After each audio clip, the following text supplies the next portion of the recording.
This is the unboxing of my Sauer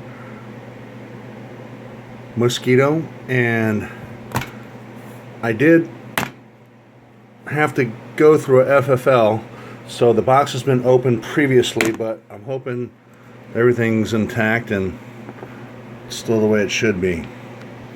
As you can see, there's the pistol wrapped in plastic, and it looks like it has a spare clip, but we'll take a closer look. I'm doing this one-handed because I have to hold the camera. I don't have a camera stand, but I'm gonna try to pull it as easy as I can. And there it is. As you can see, it does come with an extra clip, which pops right out. And it does have the safety plug that most firearms come with. So back to it. The clip is out, and like I said, there's a safety plug that they ship most firearms with. I'm going to leave that in, but the reason I'm doing this is because a lot of the Sig Sauer Mosquitoes, you get the regular black finish ones. This one's in carbon fiber, and I was skeptical about buying it, and the reason I bought it is because it was at a really great price that I couldn't resist. It was half the price of the ones that are the blue finish, but I'm trying to get some good focus on it and get some good lighting on it, but it's got a really neat finish to it, and it just really looks good.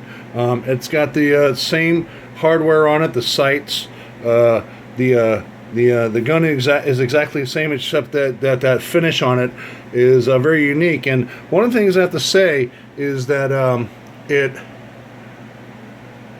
is a hard gun to find. This gun is, I actually stumbled on it, but I was pricing it to make sure I got a good price on it and try to find something cheaper. And while I was looking, this gun is usually out of stock in most places. I got this one on gunbroker.com, and I got it for a really good price from Tanner's Sporting Goods, and it's a great gun. I mean, I really am happy with it. I have not fired it yet, obviously, but I'm looking to take it to the range, and then I'll do an update on it.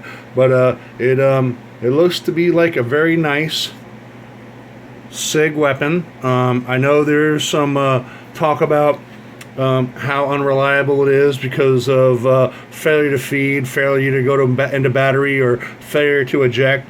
But I'm going to, for the price, take a chance on this and see if I can't find the solution for it, and I'll post some more videos as I find out as to what those things are, true or false.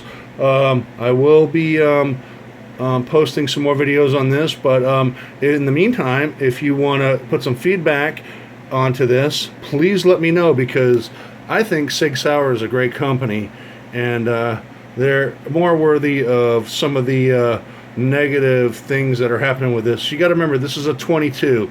This is not a, in my opinion, self-defense weapon, but it is a weapon made by them. But as we know, 22 ammunition is not 100% reliable, and the good stuff is getting harder and harder to find.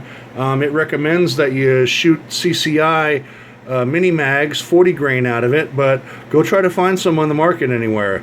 It's not that easy to find that ammunition. So I'm going to try some different ammunitions, and the springs, it comes with an extra spring that comes behind the box here. It comes with an extra spring, as you can see it in the bag there, and it also comes with a snap cap so you can play around with it so you don't ruin your firing pin by dry firing. And then also, if you look in there, it has like a little key.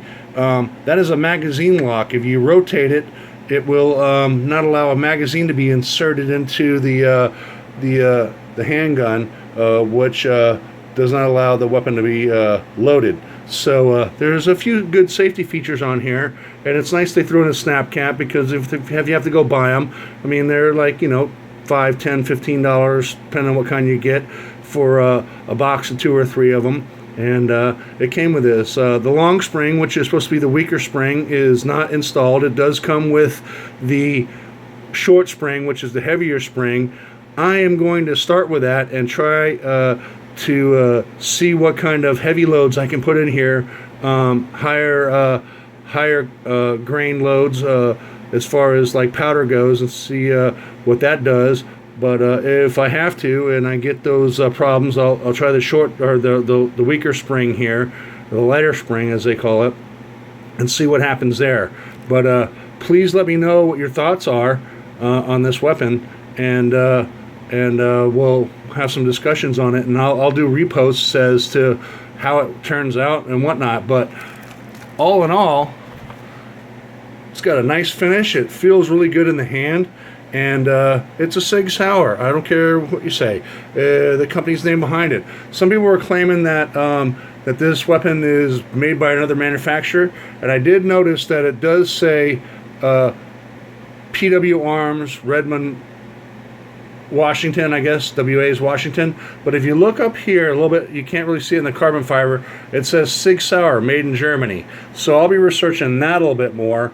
But other than that, I think it's a good, solid weapon. I've checked it out already. I've felt it, and it feels like to be a good piece of hardware. It just it seems a little bit finicky, but it is a 22.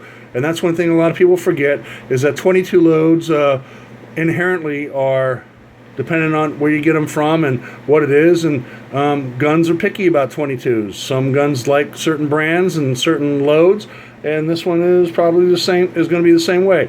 I'm not expecting for this thing to shoot perfectly, but I am going to debunk the fact that it's a piece of junk and doesn't shoot anything reliably.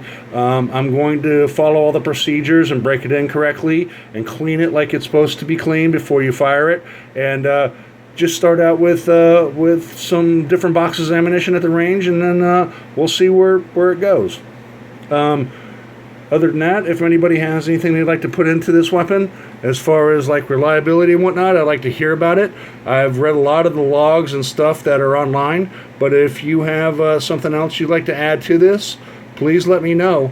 But I think it's a nice weapon. I got it at a really good price, and you can't get too mad at a 22 that misfires or doesn't do anything that it's supposed to do 100% all the time. Like I said, this is not a defensive weapon, in my opinion. It's something to go out and shoot targets at, and if it misfires or does anything like that,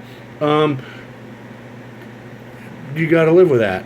It's not a self-defense weapon. Some people claim it's possible to do that. I certainly wouldn't use it as one, but some people might. And just for its reputation right now, I wouldn't go with that. I would use a higher caliber bullet and pistol or some other weapon to defend myself with. But a bullet's a bullet, and if you get enough of them in you, it's definitely going to kill you, so it doesn't really matter, I guess, at some point. Bullets hurt if you get shot with them, so just for the reliability factor, I wouldn't go 100% with this as a defensive weapon, but let me take it to the range and see what I have. I might have got lucky and got the 1 in a million one that shoots anything and everything perfectly, but we'll see.